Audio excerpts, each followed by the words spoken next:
How to delete all photos from Google Photos permanently. Hello everyone. In this video, I will show you how to delete all photos from Google Photos permanently. First, open Google Photos on your PC by navigating to photos.google.com. Then, select the photos you want to delete by clicking on them. Next, click on the delete icon located at the top right corner of the screen. Here, click on Move to Bin to move the selected photos to the bin.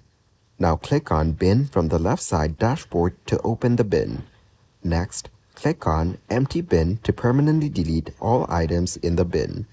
Finally, click on Empty Bin again to confirm the permanent deletion. And that's it. You have successfully deleted Google Photos permanently from your PC.